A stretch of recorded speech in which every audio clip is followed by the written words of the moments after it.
பதிமுகம் prime நேயர்களுக்கு வணக்கம். CBI விசாரணை முடித்து கொண்டு விஜய் அவர்கள் ரொம்ப ஹாப்பியா ஜாலியா அப்படியே என்னவோ அவர் விசாரணைக்கு போனாரா இல்ல என்ஜாய்மெண்ட்டுக்கு போனாரா அப்படின்னு தெரியல, வெளியே வரும்போது அவ்வளோ பொன் சிரிப்போட கை அசைச்சு வெற்றி குறியோட என்ன பண்ணாரு வெளியே வந்தாரு. இத பார்த்த எல்லாருக்குமே ஒரு பேரதிர்ச்சி. ஏன் அப்படின்னா, கடந்த சிபிஐ விசாரணைக்கு போனார்ல, அப்ப பாத்தீங்கன்னா போன இடமும் தெரியல, வந்த இடமும் தெரியல. அந்த அளவுக்கு சைலண்டா இருந்தாரு. முகம்லாம் ரொம்ப வாடிட்டு இருந்தது.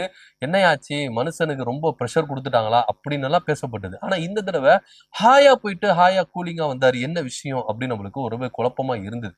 வெளியே வந்து அதாவது சிபிஐ விசாரணை முடிஞ்சு அந்த ஆபீஸுக்கு வெளியில வச்சிருந்தா பரவாயில்ல, அந்த கேட் ஓபன் பண்ணும்போதே அண்ணன் வெளியே வரும்போதே உள்ள இருந்து வரும்போதே பிளானோட தான் வந்துட்டாரு. கேட்டு வாசல்ல நின்று எல்லாருக்கும் ஹாய் காட்டிட்டு வெற்றிக்குரிய காட்டிட்டு வராரு. அப்படின்னா என்ன அப்படின்னா, எல்லாம் ஓகே ஆயிருச்சு, நம்ம பேசிட்டோம், இதுக்கப்புறம் நம்மளுக்கு எந்த டிஸ்டர்பன்ஸும் இல்ல, எல்லாம் முடிஞ்சிருச்சு அப்படின்னு சொல்லிட்டு வந்தாரா, இல்ல இதுக்கப்புறம் கரூர் வழக்குல நம்மளை ஈடுபடுத்த மாட்டாங்க, எல்லாத்தையும் நான் பேசி முடிச்சிட்டேன் அப்படின்னு சொல்லிட்டு வந்தாரா, இல்ல என்டிஏ கூட்டணிக்குள்ள எல்லாம் பேசி முடிச்சாச்சு, ஆஃப்டர் எலெக்ஷன் நம்ம என்டிஏ கூட்டணி வைக்க போறோம் அப்படின்னு சொல்லிட்டு வந்தாரா அப்படின்னு ரொம்ப குழப்பமா இருந்தது.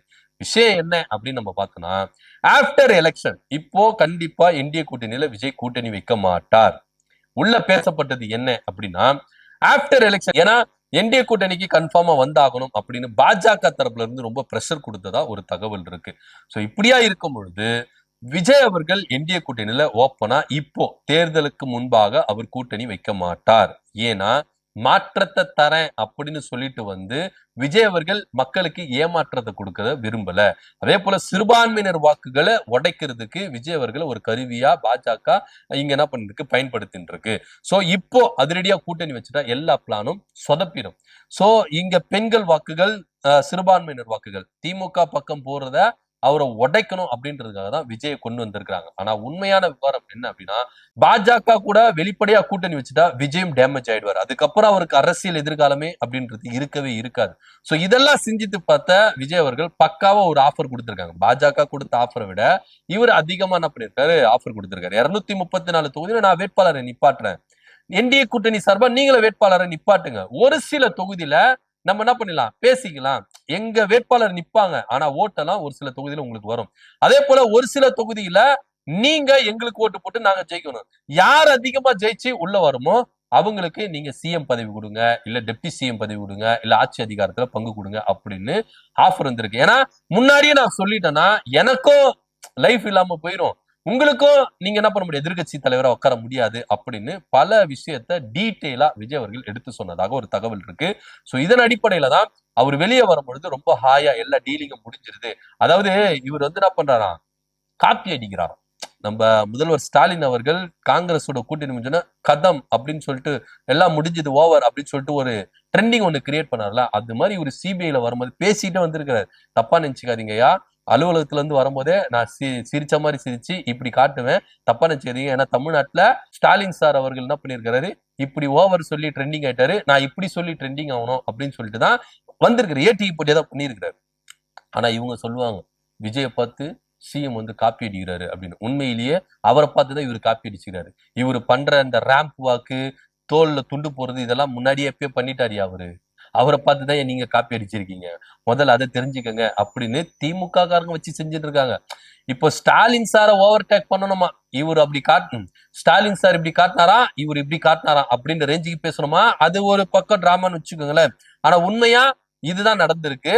அவர் எல்லாமே பேசி முடிச்சிருக்காங்க. ஆஃப்டர் எலெக்ஷன் கன்ஃபார்மா பாஜக கூட இவர் என்ன பண்றாரு, கூட்டணி வைக்கிறாரு. அதாவது எதிர்கட்சியா உட்கார்ந்தா உட்காருங்க, நான் ஆட்சியை பிடிச்சா பிடிக்கிறேன், தொங்கு சட்டசபை வந்தா வந்துட்டோம், எப்படியா இருந்தாலும் நான் உங்களுக்கு ஆஃப்டர் எலெக்ஷன் என்ன பண்ண போறேன், கூட்டணி வைக்க போறேன் அப்படின்ற ஒரு கருத்து தான் இருக்கு. இப்போ யாரெல்லாம் விஜயை நம்பி அவர் ஆட்சியை பிடிச்சிருவாரு, அவர் தான் முதலமைச்சர் அப்படின்னு சொல்லிட்டு யாரெல்லாம் விஜயை நம்பி ஓட்டு போடுறீங்களோ அந்த ஓட்டு ஃபுல்லாவே எதுக்கு தெரியுமா, பாஜகவை இங்க ஆட்சி செய்ய வைக்கிறதுக்கு தான் அப்படின்றத விஷயத்த யாரும் மறந்து விடக் கூடாது. ஏன்னா பாஜக ரொம்ப தெள்ள தெளிவா இருக்கிறாங்க.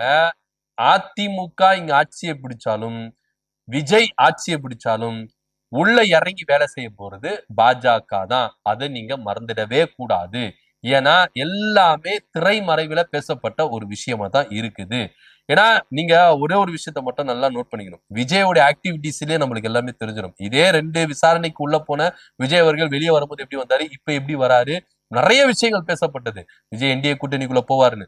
நிச்சயமா விஜய் என்டிஏ கூட்டணிக்குள்ள போக மாட்டாரு. ஆப்டர் எலெக்ஷன் தான் போவாரு அப்படின்றதுல எந்தவித மாற்று கருத்தும் இல்ல. சோ பாஜக தமிழ்நாட்டுல எப்படியாவது கால் பதிச்சிடணும் அப்படின்ற ஒரு விஷயத்துல முனைப்பா இருக்கிறாங்க. அதனாலதான் 2026ல அவங்க இந்த அளவுக்கு இறங்கி வேலை செய்யறாங்க. இன்னும் சொல்ல போனா ஒரே விஷயத்த நல்லா நோட் பண்ணிக்கோங்க. பாண்டிச்சேரிக்கும் தமிழ்நாட்டுக்கும் ஒரே தேதியில தேர்தல் அனௌன்ஸ்மெண்ட் பண்ணுவாங்க. ஆனா இன்னைக்கு பாண்டிச்சேரிக்கு முன்னாடி நம்மளுக்கு பின்னாடி வந்தேன். ஏன்னா பாஜகவுடைய ஃபுல் போக்கஸ் இங்கதான் இருக்கணும். நீங்க 2 டைம்ல அட்டன் டைம்ல நீங்க தேர்தல் வச்சிருக்கீங்கன்னா பாஜக இங்க செயல்படுமா அங்க செயல்படுமா? இப்ப மோடியும் அமித்ஷா அவர்களும் எத்தனை தடவை பாண்டிச்சேரிக்கு வர போறாங்க, எத்தனை தடவை தமிழ்நாட்டுக்கு வர போறாங்க அப்படின்றது எல்லாத்தையும் நம்ம என்ன பண்ணணும், நோட் பண்ணிக்கணும். ஏன்னா நீங்க 2 இடத்துல ஒரே டைம்ல போக்கஸ் பண்ண முடியாது. பாண்டிச்சேரியை ஃபர்ஸ்ட் போக்கஸ் பண்ணி பாண்டிச்சேரியை பினிஷிங் பண்ணிட்டா அடுத்து ஃபுல் போக்கஸ் தமிழ்நாட்டுல தான். சோ எப்படியாவது தமிழ்நாட்டுல கால் பதிச்சிடணும் அப்படின்ற ஒரு எண்ணத்துல பாஜக செயல்படுதுங்க இந்த 2026ல. அதுக்கு 2 கருவிகள் எடுத்திருக்காங்க. ஒன்னு அதிமுக, இன்னொன்னு தாவேகா. இந்த 2 பேரும் தான் இப்ப பாஜகவுக்கு பரிவாரங்களை கட்டிட்டு இருக்கிறாங்க. சோ அதனால விஜய நம்பி ஓட்டு போடுறவங்க எல்லாமே பாஜகவுக்கு தான் ஓட்டு போடுறாங்க. அதிமுகவை நம்பி ஓட்டு போடுறவங்க எல்லாமே பாஜகவுக்கு தான் ஓட்டு போடுவாங்க. எல்லாம் பொதுவா சொல்லுவாங்கல்ல, காமெடிக்காக சொல்லுவாங்க, கோழி வளர்க்கறதுக்கு கொஞ்சுகிறது இல்ல, ஆடு வளர்க்கறதுக்கு அழகு பார்க்கறது இல்ல, 2 சமைச்சு சாப்பிடுறதுக்கு தான். அந்த ரேஞ்சுக்கு மாதிரி தான் இப்ப அதிமுகவையும் டிவிகேவையும் பாஜக வச்சிட்டு இருக்காங்க. ஏன்னா ஆட்சியை பிடிச்சாங்கன்னா அவங்கதான் ஆட்சி அதிகாரத்துல பங்கு. கூட்டணி ஆட்சின்னு எதுக்கு மென்ஷன் பண்றாங்க? நீங்க மோடி அவர்களா இருக்கட்டும், அமித்ஷா அவர்களா இருக்கட்டும், பாஜக இருக்கிற மேல்மட்ட நிர்வாகிகள் எல்லாருமே இங்க தேசிய ஜனநாயக கூட்டணி ஆட்சி, என்டிஏ கூட்டணி ஆட்சி அப்படின்னு ஓயாம சொல்றதுக்கான காரணம் என்ன? இப்பவே நாங்க பதிவு பண்றோம், நீங்க நோட் பண்ணிக்கங்க. இங்க அதிமுக வந்தாலும் டிவிகே வந்தாலும் பாஜகவுடைய கூட்டணி ஆட்சி தான். பாஜக தான் இங்க பிரதானமா இருக்கும். அதுல எந்த வித மாற்று கருத்துல. ஒருவேளை பாஜக இங்க ஆட்சியை பிடிச்சிட்டா நம்முடைய உரிமைகள் எப்படி பறிக்கப்படும், நம்ம எப்படி இந்த தமிழ்நாட்டில இருந்துட்டு எப்படி வாழ போறோம் அப்படின்றதெல்லாம் யோசித்து பாருங்க. நம்ம மாணவர்களுக்கு, இளைஞர்களுக்கு, பெண்களுக்கு எந்த அளவுக்கு ஒரு பாதுகாப்பு இல்லாத சூழ்நிலை வரும், எப்படி நம்முடைய மாணவர்களுக்கு கல்வி பறிக்கப்படும், எப்படி தமிழ் அழியும் அப்படின்றது எல்லாத்தையும் நோட் பண்ணி பார்த்துக்கணும். ஏன்னா அதிமுக சொல்லுவாங்க நாங்க தான் தனித்து பெரும்பான்மை ஆட்சின்னு, டிவிக்கே சொல்லுவாங்க நாங்க தான் முதலமைச்சர்னு. ஆனா பாஜக சொல்லணும் இங்க யாரு முதலமைச்சர், யாரு துணை முதலமைச்சர், எந்த அமைச்சருக்கு எந்த டிபார்ட்மெண்ட் ஒதுக்கணும் அப்படின்றது எல்லாத்தையும் பாஜக டயகிராம் போட்டு வச்சுட்டாங்க. இங்க தேசிய ஜனநாயக, அதாவது ஆப்டர் எலெக்ஷன் தொங்கு சட்டசபை விஜய் அவர்கள் ஆதரவு கொடுத்தா Vijay deputy CM, Edappadi Palaniswami CM. அதுல எந்த வித மாற்று கருத்தும் இல்ல.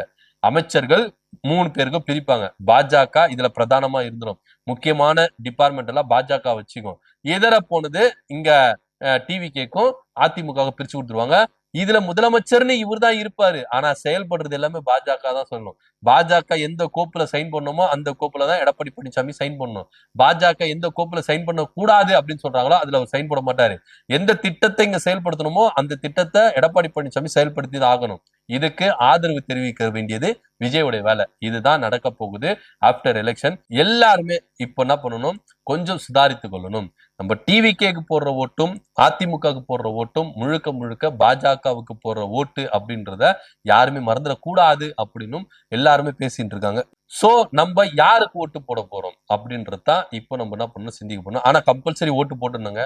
தேர்தல் ஆணையம் ரொம்ப தெள்ள தெளிவா விழிப்புணர்வுகளை கொண்டு வருது. நமக்கான உரிமையை நம்ம விட்டு கொடுக்கவே கூடாது. நீங்க யாருக்கு வேணா ஓட்டு போடுங்க, நோட்டாவுக்கு கூட போடுங்க சார், ஆனா ஓட்டு போடுங்க சார் அப்படின்றதா தேர்தல் ஆணையம் வலியுறுத்துது.